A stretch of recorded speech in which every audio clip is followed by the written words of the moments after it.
누군가 나를 만만히 보면 이 한마디 하라. 바로 태도 바뀐다. 말수는 적지만 깊은 사람일수록 자주 오해받습니다. 착하다는 이유로, 조용하다는 이유로 만만하게 보이기도 하죠. 하지만 철학자들은 말합니다. 조용한 자가 진짜 위험하다고. 당신의 중심을 지키는 태도, 거기서 존엄이 시작됩니다. 말을 아끼는 당신은 종종 오해받습니다. 착한 사람, 혹 만만한 사람. 하지만 침묵 뒤에 숨겨진 단단한 자존을 사람들은 모릅니다. 철학자들은 조용한 사람을 뭐라고 불렀을까요? 쉽게 부서지지 않는 자라고 했습니다. 첫 번째 이야기, 조용한 사람은 왜 만만하게 보일까? 당신이 조용하다고 해서, 당신이 웃어넘긴다고 해서, 당신이 불편함을 말로 꺼내지 않는다고 해서 사람들은 그 침묵을 무력함으로, 유약함으로, 혹은 무관심으로 오해합니다. 그리고 그렇게 틈을 만들어 자신의 이익을 밀어넣으려 들죠. 철학자들은 이 상황을 오만한 착각이라 부릅니다. 스토아 철학에서 말하길, 사람들은 자신이 제어할 수 있는 것과 그렇지 않은 것을 구분하지 못할 때 오만해진다고 했죠. 말을 아끼는 당신, 분노하지 않는 당신, 그건 결코 약함이 아닙니다. 다만 상대가 당신의 절제를 굴복으로 착각했을 뿐이죠.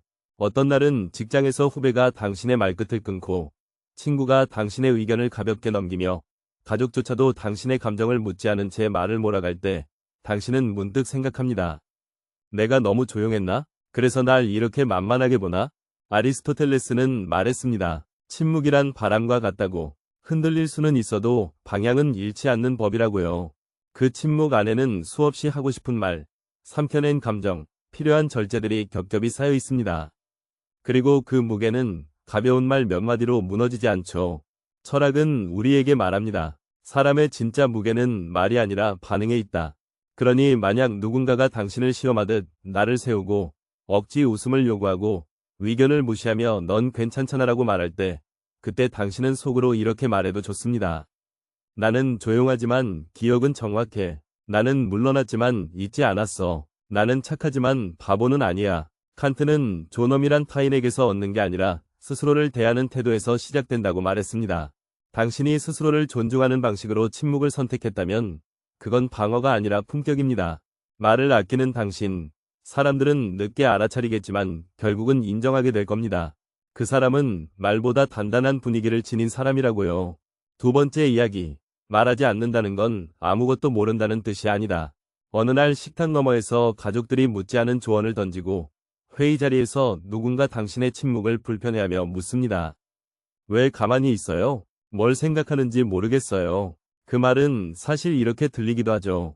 당신은 왜 나처럼 말이 많지 않죠? 하지만 철학자들은 말이 많다고 해서 사유가 깊은 건 아니라고 말합니다. 노자는 말했죠. 소란스러운 자는 중심을 잃고 고요한 자는 중심을 지킨다고. 말을 아끼는 당신은 사람들 사이에서 때로 애매한 사람으로 분류됩니다. 흔히 예스도 아니고 노도 아닌 그 중간에 머무는 듯한 태도라고요. 하지만 그건 명확한 태도입니다. 말에 앞서 생각하고 반응보다 맥락을 읽으며 감정보다 함의를 먼저 살피는 태도죠. 그것이 바로 사유입니다. 소크라테스는 지혜로운 사람은 입보다 눈과 귀를 더 자주 사용한다고 했습니다. 말을 하지 않는다고 아무 생각이 없는 건 아닙니다. 오히려 너무 많은 것을 생각하고 있기에 가벼운 말로 던지지 않을 뿐이죠. 당신은 알고 있습니다. 말이 한 번 나가면 그것은 화살처럼 돌아오지 않고 감정에 날을 세우면 그것은 오래 흔적을 남긴다는 걸. 그 조심스러움, 그 절제, 그것이 바로 당신을 단단하게 만드는 태도입니다. 니체는 말이 없는 사람을 무시하지 말라고 했습니다. 그는 세상의 모든 감정을 안으로 끌어안고 때를 기다리는 중일 수 있다고요. 그러니 누군가가 당신을 만만하게 보는 듯한 말을 던질 때 웃으면서 넘기지 않아도 괜찮습니다. 침묵 속에서 당신은 이미 충분히 말했다는 걸 철학은 알고 있으니까요. 세 번째 이야기. 당신을 쉽게 보는 사람들에게 필요한 건 설명이 아니라 경계다. 조용한 사람은 늘 선택의 기로에 서 있습니다. 그 말에 대꾸할 것인가, 웃으며 넘길 것인가, 불편함을 표현할 것인가, 다음을 위해 침묵할 것인가. 그리고 많은 날들 당신은 침묵을 선택했습니다. 그 선택이 스스로를 지키기 위한 고요였다는 걸 아무도 이해하려 들지 않았죠. 사람들은 경계를 허물어야 가까워진다고 믿지만 철학자들은 말합니다. 진짜 관계는 경계를 인식할 때 비로소 시작된다고요. 누군가가 당신을 쉽게 대할 때 그건 당신이 너무 열려 있어서가 아니라 그들이 스스로를 제어하지 못하기 때문입니다. 스토아 철학에서는 자기 절제가 인간됨의 본질이라고 했습니다. 자신을 다스릴 줄 아는 자만이 타인을 있는 그대로 존중할 수 있다고요. 그렇기에 당신을 만만하게 보는 사람은 자기 절제가 부족한 사람입니다. 그들은 다른 이의 고요함을 무반응이라 착각하고, 다른 이의 관용을 허용이라 착각하고, 다른 이의 자비를 약점이라 착각하죠. 철학자들은 그런 착각에 설명으로 대응하지 말라고 합니다. 설명은 때로 당신의 품위를 흩뜨리고 당신의 중심을 흔들 수 있기 때문입니다. 니체는 말보다 분위기가 먼저 움직여야 한다고 말했습니다. 말은 누군가를 설득할 수 있지만 분위기는 그들의 태도를 바꾸기 때문이죠. 그러니 당신이 줄 수 있는 가장 강력한 메시지는 말이 아닌 경계입니다. 눈빛, 침묵의 길이, 반응의 깊이, 그리고 무엇보다 더 이상 웃지 않는 표정. 당신이 더 이상 반응하지 않는 그 순간 사람들은 느낄 겁니다. 당신은 달라졌고 더 이상 만만하지 않다는 걸. 침묵에도 온도가 있고 고요함에도 날이 서 있다는 걸 뒤늦게서야 깨닫게 될 겁니다. 그리고 그날 이후 사람들은 당신 앞에서 조금 더 조심스럽게 말을 고르고 조금 더 정중하게 웃게 될 겁니다. 그게 바로 철학이 말하는 존엄한 경계입니다. 네 번째 이야기. 침묵을 지키는 사람이 진짜 위험한 이유. 당신은 화내지 않았습니다. 소리치지 않았고 뒤돌아 험담하지도 않았습니다. 그저 가만히 있었을 뿐인데 어느 순간부터 사람들의 태도가 조금씩 바뀌기 시작했습니다. 예전처럼 쉽게 넘기지 않고 당신의 표정을 살피고 말투를 조심하기 시작한 거죠. 철학자들은 이런 상황을 존재의 무게가 말을 대신하는 순간이라 부릅니다. 소크라테스는 말했습니다. 사람을 움직이는 건 설명이 아니라 긴장감이라고요. 당신은 싸우지 않고 말다툼도 없이 단지 태도를 바꿨을 뿐인데 사람들은 그것을 예전의 당신이 아니다라고 말합니다. 그 말 속에는 약간의 경계, 조금의 당혹감, 그리고 어쩌면 늦은 후회가 숨어 있을지도 모릅니다. 침묵을 오래 지킨 사람은 한번 돌아서면 되돌아오지 않기 때문입니다. 니체는 말했죠. 침묵이 길었던 사람일수록 한계도 멀리 있다. 하지만 그 한계에 닿는 순간 그 사람은 더 이상 설명하지 않는다. 조용한 사람의 분노는 고성도 폭언도 아닙니다. 그저 더 이상 설득하지 않는 태도, 더 이상 마음을 열지 않는 침묵, 그것이 진짜 단절이라는 걸 뒤늦게 깨달은 사람들은 말없이 물러납니다. 그러니 당신이 선택한 침묵은 결코 무기력한 것이 아닙니다. 오히려 가장 단단하고 무서운 태도입니다. 철학은 이렇게 말합니다. 침묵은 어리석은 자에게만 만만해 보인다. 깊은 사람은 그 안의 무게를 먼저 읽는다. 당신은 말보다 깊고 반응보다 무거운 사람입니다. 그것은 힘으로 얻는 존중이 아니라 존재로부터 우러나온 신뢰입니다. 다섯 번째 이야기. 착한 사람은 왜 자주 시험당할까? 당신은 늘 조심스럽습니다. 먼저 상처 주는 말을 삼키고 분위기를 해치지 않으려 침묵하며 갈등이 싫어 한 발 물러섭니다. 그런 당신에게 사람들은 좋은 사람, 편한 사람, 그리고 때로는 호구라는 이름을 붙입니다. 철학자들은 이런 상황을 도덕적 오용이라 불렀습니다. 칸트는 누군가의 선함이 반복적으로 시험당할 때 그것은 선한 이가 부족한 게 아니라 세상이 그 가치를 감당할 준비가 안 된 것이라고 했습니다. 당신의 착함은 계산이 아닌 신념이고 비굴함이 아닌 존엄입니다. 하지만 사람들은 그것을 쉽게 합니다. 어디까지 참을까? 이번엔 뭐라고 할까? 이 사람은 뭐라 해도 가만히 있으니까. 그 시험은 말처럼 들리지 않고 눈빛으로, 뉘앙스로, 무시로 다가옵니다. 그리고 그럴 때마다 당신은 조용히 웃으며 넘어갑니다. 하지만 철학은 말합니다. 그 침묵이 쌓이면 그 착함이 닳기 시작한다고요. 착한 사람은 무너지지 않지만 지쳐 사라질 수 있다고요. 노자는 말했습니다. 부드러운 것이 가장 강하다고. 그 말은 당신의 착함이 상대의 거침을 부드럽게 감싸 안을 수 있다는 뜻이 아닙니다. 오히려 당신이 얼마나 단단한 내면을 갖고 있기에 그 많은 모욕과 무시에 무너지지 않는지를 말하는 것이죠. 그러니 어느 날 당신의 선함이 반복해 시험당한다면 그건 당신이 잘못해서가 아닙니다. 그저 당신이 너무 오래 참았기 때문이고 세상이 당신의 품위를 감당하지 못했기 때문입니다. 철학은 말합니다. 자조는 말이 아니라 당신이 더 이상 시험을 허락하지 않는 순간부터 시작된다고. 당신은 착한 사람이 아니라 깊은 사람입니다. 그리고 깊은 사람은 스스로를 더 이상 소모하지 않는 시점을 압니다. 여섯 번째 이야기. 당신이 더 이상 웃지 않을 때 사람들은 깨닫는다. 당신은 늘 웃었습니다. 서운해도, 모욕당해도 어색해도 그저 웃으며 넘기는 쪽을 선택해왔습니다. 왜냐하면 그게 더 나아 보였고 그게 덜 아픈 것 같았으니까요. 하지만 어느 순간 당신의 웃음은 누군가에겐 허락으로 보였고 또 누군가에겐 무시해도 괜찮은 신호가 되어버렸습니다. 철학자들은 이런 순간을 자기 배신의 기점이라 불렀습니다. 자신이 웃고 있는 이유가 마음에서가 아니라 관계를 유지하기 위한 생존 본능에서 비롯될 때 그 미소는 더 이상 따뜻하지 않다고요. 스토아 철학에서는 감정에도 정돈이 필요하다고 말합니다. 분노를 억제하는 것뿐 아니라 억지로 만든 웃음도 스스로를 해치는 감정의 왜곡이라고요. 그러니 당신이 어느 날 더 이상 웃지 않기로 마음먹었다면 그건 결코 냉정해졌기 때문이 아닙니다. 오히려 스스로에게 진실해지기 시작한 거죠. 진짜 나를 지키기 위해 가짜 웃음을 거두기로 한 겁니다. 그 순간부터 사람들은 다르게 반응하기 시작합니다. 당신의 표정에 민감해지고 당신의 반응을 먼저 살피고 그동안 너무 가볍게 여겼던 당신의 존재를 다시 보기 시작합니다. 니체는 말했습니다. 표정이 말보다 무서울 때 그 사람은 이미 말이 필요 없는 경지에 이른 것이다. 당신의 무표정이, 당신의 고요함이, 그리고 당신의 무반응이 사람들에겐 처음엔 낯설고 곧 경계가 되고 결국 존중이 됩니다. 철학은 말합니다. 자기를 속이지 않는 사람은 타인의 눈에도 쉽게 읽히지 않는다고. 이제 당신은 웃지 않음으로써 자기를 지키는 법을 배우고 있는 겁니다.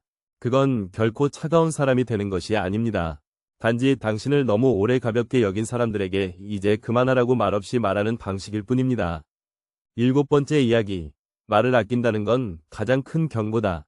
누군가 당신에게 말합니다. 요즘은 왜 말이 더 없어요? 전에는 그래도 리액션이라도 해줬잖아요.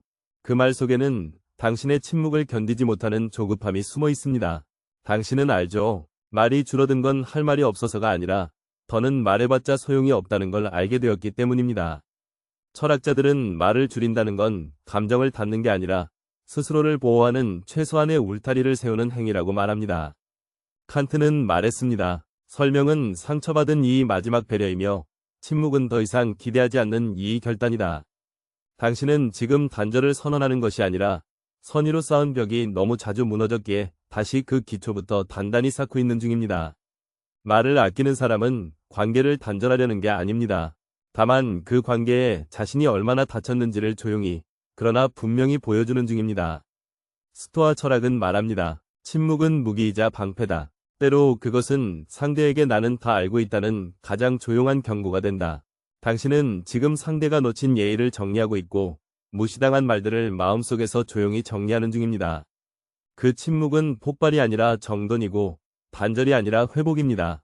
그렇기에 당신이 더 이상 웃지 않고 더 이상 설명하지 않으며 더 이상 반응하지 않을 때 사람들은 느끼기 시작합니다. 아, 이건 다르다. 이건 진짜다. 니체는 말했습니다. 무반응의 공기 속에서 사람들은 자신의 거친 손길을 후회하게 된다. 그 침묵이 당신을 지키고 당신의 품격을 증명하는 가장 단단한 무기라는 걸 철학은 알고 있습니다. 그리고 이제 당신도 조금씩 알아가고 있습니다. 8번째 이야기. 스스로를 가볍게 두지 않는 사람은 쉽게 무너지지 않는다. 당신은 더 이상 웃지 않아도 괜찮다는 걸 알게 되었고 말을 줄인다고 해서 관계가 무너지지 않는다는 것도 알게 되었습니다. 이제 당신은 자신을 너무 쉽게 쓰지 않는 사람입니다. 철학자들은 자기 무게를 아는 사람이야말로 타인의 무게도 존중할 수 있다고 말합니다. 그런 사람은 함부로 속을 보이지 않고 쉽게 흔들리지 않으며 작은 자극에도 격하지 않습니다. 왜냐하면 그는 자신의 중심을 오래 지켜온 사람이기 때문입니다. 스토아 철학은 마음의 중심은 누가 지켜주는 것이 아니라 스스로 세워야 하는 것이라 했습니다. 누군가에게 쉽게 다가가는 대신 나를 먼저 마주보는 시간, 타인을 이해하려 하기보다 먼저 내 감정을 찬찬히 들여다보는 시선, 당신은 그런 태도를 가진 사람입니다. 그러니 누군가가 당신을 차갑다고 느낄 수 있습니다. 요즘 너무 달라졌어라고 말할지도 모릅니다. 하지만 철학은 이렇게 말합니다. 사람은 더 단단해질수록 사람들의 마음속에서 점점 깊은 자리가 된다고요. 당신은 점점 더 무게 있는 사람이 되어가는 중입니다. 예전엔 사람들의 말에 쉽게 웃어주고 부당한 대우에도 덤덤한 척했지만 이제는 당신을 대하는 말투 하나, 눈빛 하나에도 당신은 스스로를 먼저 지켜냅니다. 그 변화는 외면이 아니라 성숙입니다. 당신이 가볍게 반응하지 않는 이유는 당신이 그만큼 자신을 소중히 여긴다는 증거입니다.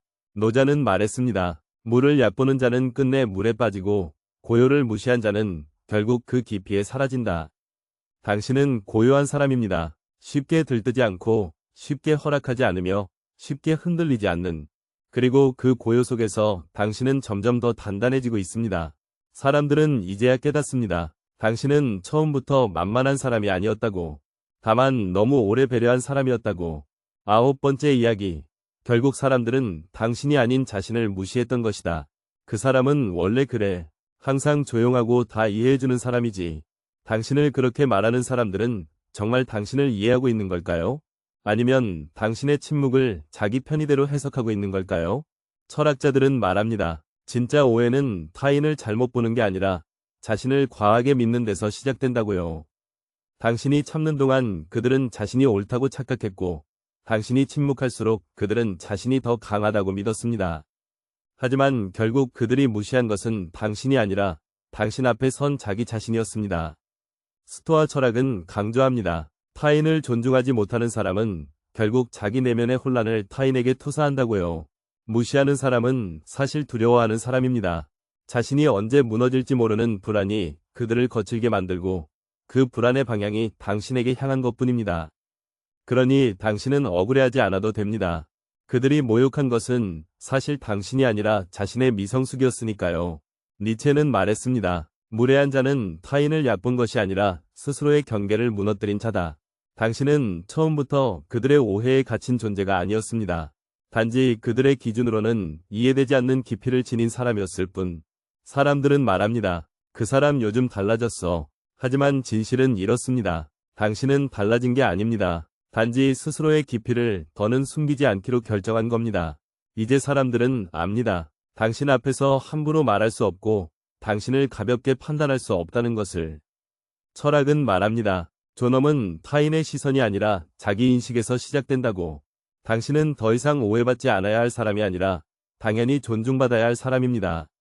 그 진실은 침묵보다 더 큰 울림으로 당신의 존재를 말하고 있습니다. 10번째 이야기. 조용한 사람이 끝내 남는 이유.